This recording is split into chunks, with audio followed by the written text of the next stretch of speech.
What's up guys, Dado here. Welcome back to the channel. Today is New Year's Day. It's January 1st, 2024. It's insane thinking back on the previous year and trying to figure out where the hell it went. Today I'm taking out my 2005 Yamaha R1, and unfortunately the weather is kind of crappy. As you can see, there's a ton of clouds. It rained most of the night and it's been drizzling as well. It's 39 degrees currently, so if you ask me if I'm nuts, the answer is sometimes, and today's one of those days. The R1 got a complete wipe down. I didn't detail it obviously, but I wanted to make sure that all the grime and nasty stuff was off. I cleaned the wheels, and I also checked all the fluids, made sure she started. And when I was wiping down the license plate, I realized that one of the bolts was missing a nut completely. The first upgrade of the year for the R1 is these nut and bolt set for the license plate. Also, I'm not sure if you guys have ever seen the taillight on this thing, but it's pretty crispy because this thing shoots flames all the time, and these mufflers are cut back significantly. They should sit out here somewhere, but it looks awful. So if you see all this yellowing here and melted parts of the taillight and the cracking on the taillight lens, well, that just goes to tell you that this thing likes to get rowdy.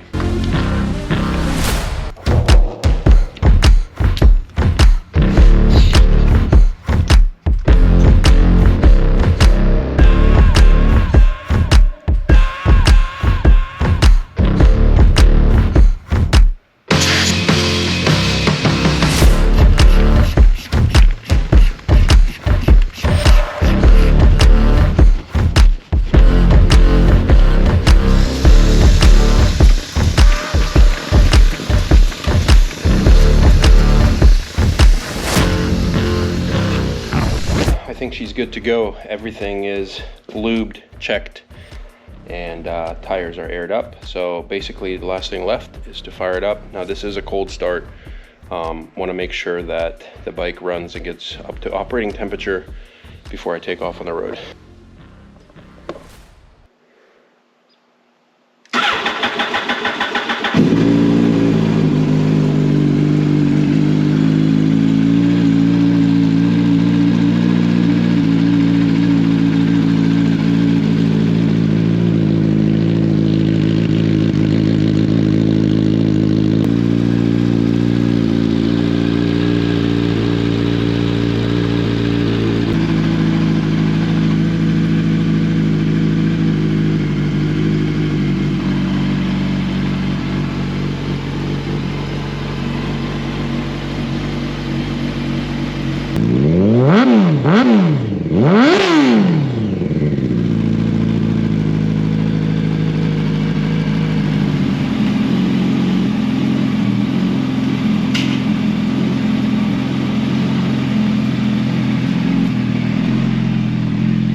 I'm ready to go. I got my helmet, my gear, and I'm just gonna do my regular gloves, not the heated gloves, because 39 degrees is not cold enough for me to do the heated ones.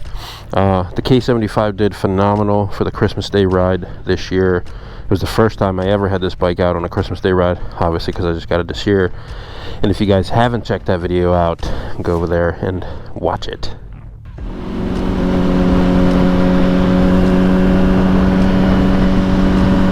Alright, well, last time I was on this bike, it was on Christmas Day, and my gas light came on, and I realized I never filled up on fuel, so that's what I'm going to do first.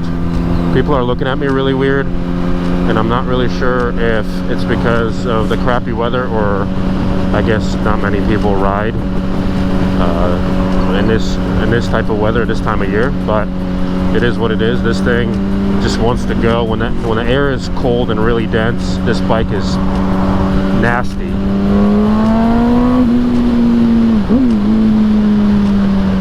Let's see if this gas station's open. Looks like they're open. All right.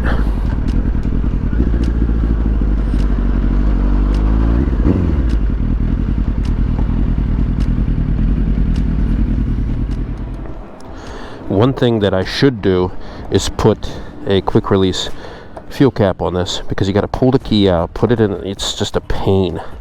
And why wouldn't you make the fuel cap lid open this way so you can access it? Now it's in my way. Yamaha, come on, get your shit together. All right, take a guess before I fill up. How much can I fit in this fuel tank, gallons and money wise? It's $4.16 per gallon right here where I'm at. Quickly comment below and then see if you are close. Don't cheat. I'm gonna say $8. I'm wrong. It's not $8. I'm gonna say $12. I'm wrong. It's not $12. Holy shit. Hey, I'm not gonna overfill it. My OCD is getting to me. At least 50, come on. As fuel shoots out my tank. There we go, 1550.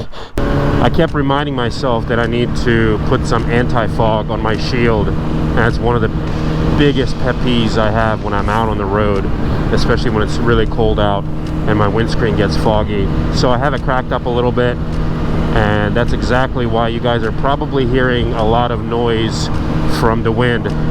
We'll chat a little bit about a couple of things, and I will try to enjoy my ride. If it starts raining really bad, I may just cut it short, but it's not awful right now. It's sprinkling a little bit, and I believe it's about 39 degrees. I checked the temp where I was at, and the weather channel said 39 degrees, so we're gonna stick with that.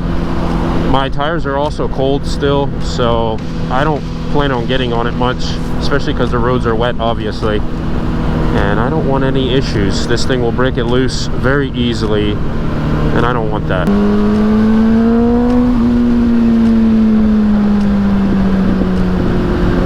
I can always tell if the bike is warmed up enough, not by temperature necessarily, but how much it backfires. It's hilarious. Right now, the engine temp is at 156. Now, I do run distilled water and water wetter year-round, and everybody calls me nuts for doing that. A little backstory, if you haven't followed any other videos when I explained about this particular build on my R1 and what I decided to do with it, there have been mixed feelings about running any water in your engine, regardless of the build.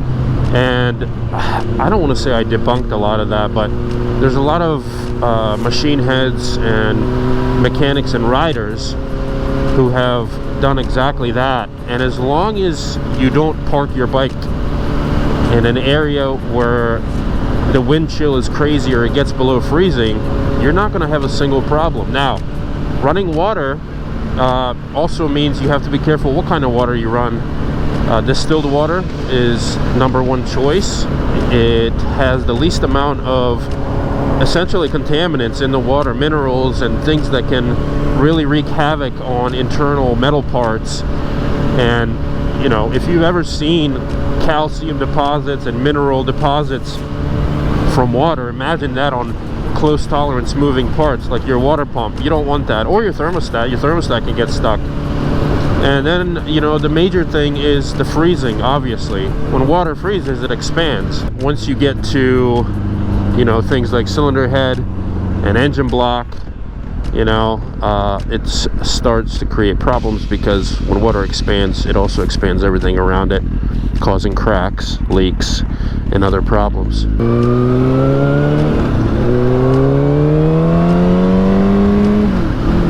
So I built my R1 in 2009, and I haven't done any major upgrades besides routine maintenance. So it's going on 15 years, and this bike has been running like a raped ape. I always knew that I liked this platform, but it's never disappointed me, you know, other than maybe like a dead battery years ago or something stupid. So let's talk about New Year's. When I say New Year's, what do you guys think of? What's the first thing that pops into your mind? Because for me, I think about a fresh start. It's almost like playing a video game and just hitting the restart button and just starting fresh, you know, or like going through a life change where you have to leave a lot of things behind and then start new.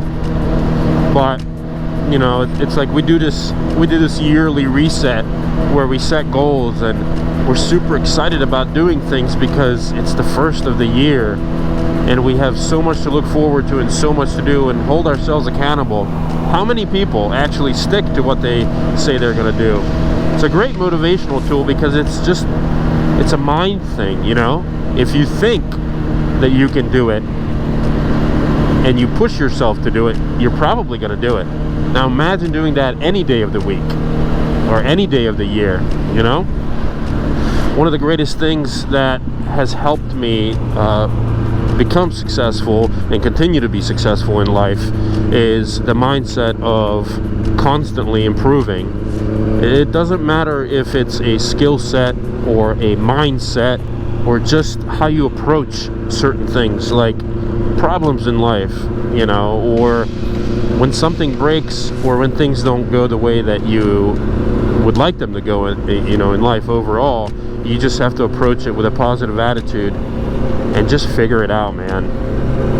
Think about how often we say this year is so bad. We blame it on the presidency or the economy or, you know, the stock market or whatever it may be.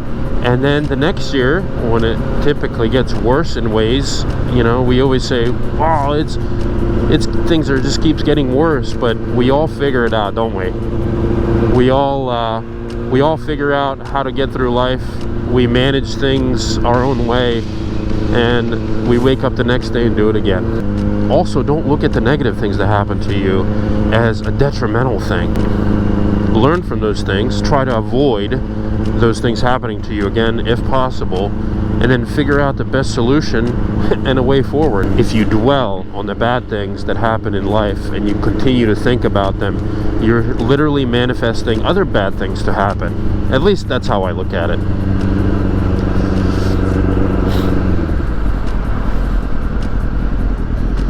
You know, every year I look forward to my Christmas Day ride and my New Year Day ride. Most people tell me that I'm totally nuts for doing it, and it's a little nutty, I guess. It's, you know, it's cold and miserable looking, but that doesn't keep me from doing the things that I enjoy doing, like getting on two wheels and doing some spirited riding. Now, I decided to go through downtown Mechanicsburg because, you know, traffic is fairly slow moving and I'm not tempted to hit twisties and ride like I shouldn't. I feel pretty laid back today, and as I should. I try to stay safe and get home to my family. Now, you guys have been doing awesome with responding to some of the questions that I have during the video. What type of motorcycle or motorcycles do you own and ride? What type of rider are you? Are you a fair weather rider? Are you an off-road rider? Are you a year-round motorcycle rider? For me, I don't want to say I'm a year-round because I don't really have a motorcycle currently that is capable of handling snow very well. At least I don't have a finished bike, and I plan on doing that. I plan on having a scrambler build that's really good in snow.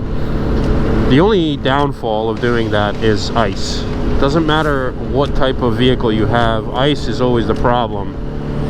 Bad weather conditions are not favorable on four wheels, and they're certainly not favorable on two wheels, so you got to be super vigilant. Now, I built my Ducati Scrambler, at least I'm in the process of building it still, and I have some twin duro tires on there that are freaking awesome in snow. But if I hit some ice, I think I would be in trouble. So I'm looking into options of studding my tires. Not really sure how well that's gonna go over, and I'm not sure if I would raise concern from law enforcement. They might not see that as a good option, you know, for me to be on the road like that. So we're gonna give it a shot. I think I'm gonna look into studded tires and, you know, see if I can squeeze those on and take it for a rip and enjoy the winter months as well, because I love riding, man. If you think I'm totally nuts, leave a comment below. If you think it's totally normal to think that way, let me know. Either way, I really appreciate your guys' feedback. I think I'm gonna go and stop in here and maybe grab a coffee or a bite to eat at one of my favorite places in Mechanicsburg. This is Juice and Java. I don't even know if they're open, like everything's closed today. Let's see, Nito Burrito. Ah, please be open. I don't know if they're open, it's dark in there. I don't know if it's my shield that makes it look like everything's dark. Let's see. Let's squeeze through here. A VIP parking, baby.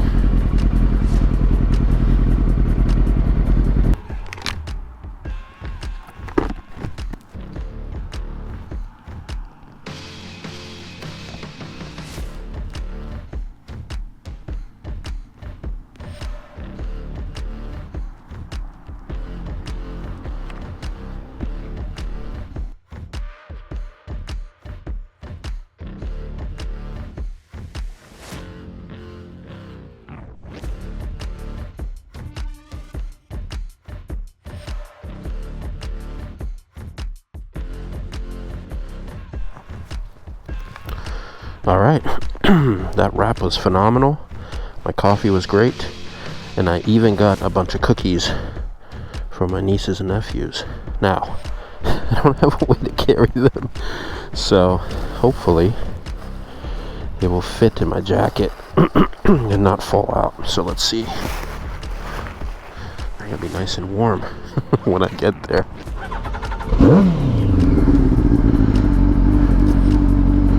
Vroom vroom. Well, the sky doesn't look too good right now. It actually looks like it's going to piss here in a minute. So, awful idea to be on the bike today, yes. Possibly.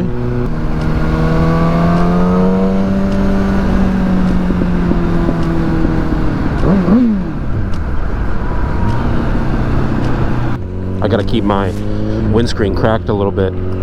The vents are typically great on this, but it's so cold out and I don't have any anti-fog on my windscreen, so it fogs up super fast. If you don't mind posting, what is your age and what do you ride? And if you used to ride and you still watch motorcycle riding videos, what keeps you from riding still? Is there anything in particular that keeps you from riding? Is it old age? Some people, they get married and their significant other says, no way, Jose. Other times when people have kids, they stop riding completely, because riding does increase your chances of getting in an accident or something happening. When you're on two wheels, it's always a different story. Well, if I could give you guys one advice, don't ride at night with a dark tinted visor. I used to carry a spare visor with me on long trips, and unfortunately I don't really have a place to put it. Some people put it around their rib cage and then like zip up the jacket, but it's super uncomfortable and I don't like doing that. I was hoping to get home a lot sooner, but I forget where I'm located. It literally starts getting dark before 5 p.m. at this time of year, and it's totally awful. So a cool thing I did, it was a last minute decision. At 11 p.m. on New Year's Eve, I decided to make a story post on my Instagram, and I said if somebody orders something from my e-commerce store that between the hours of 11 p.m. and midnight, I was going to take the very last order and completely refund the money. All you have to pay is shipping. So if you went on my website, www.dadomadeshop.com, and ordered something between 11 p.m. and midnight on New Year's Eve, if you were the last order, you would get everything paid for in full. All you had to do was pay for shipping. And I thought that was kind of generous, but it was last minute and it wasn't really planned. It was just something I wanted to do to give back to the community. And that was a risky move on my part because some items on my website can be pricey. It depends on how you customize it and what you order. I didn't get a single order coming in. So a lot of people messaged me afterwards and said they completely missed it because everybody was busy with New Year's and they had plans. They were driving or waiting for the ball to drop. So I completely understand. I'm very active on Instagram. That's probably the only social media platform that I'm very adamant about, you know, responding to everyone on. And if you guys ever need something or you want to message me privately and have questions, do it on Instagram. Instagram is currently my favorite platform to interact with you guys on. Now, I try to respond to everybody's comments and messages on YouTube as well, but sometimes I miss those. I wanted to thank every single one of you who have supported me, and support comes in many ways. You guys watching this video, commenting, interacting in the comment section, sharing my videos. Not many people do that. And you know, being active with conversations. Thank you to those that have joined in on the yearly tradition, doing the Christmas ride and New Year's Day ride, and then posting it. If you guys do that, if you ride on Christmas Day or New Year's Day, put hashtag Christmas Day ride or hashtag New Year's Day ride. Even if you take your motorcycle out for a spin around the neighborhood on one of those days, just put the hashtag and then put @dadomade, and then I will reshare. Who else likes the display on this R1? It's not the factory dash configuration. It's an inverted one with backlit numbers instead of the traditional one. They're like white gauges that are backlit. And I did that when I built the bike, and I always forget about it until I see another R1. I'm like, wow, your dash looks different. And here it's mine, it's different.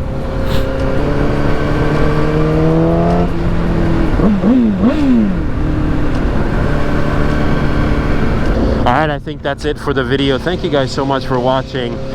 It was rainy, cold, and miserable out, and I try to make the best of this ride. Typically, I give it a little bit more hell on back roads, but the conditions aren't there, and I want to get home safely tonight.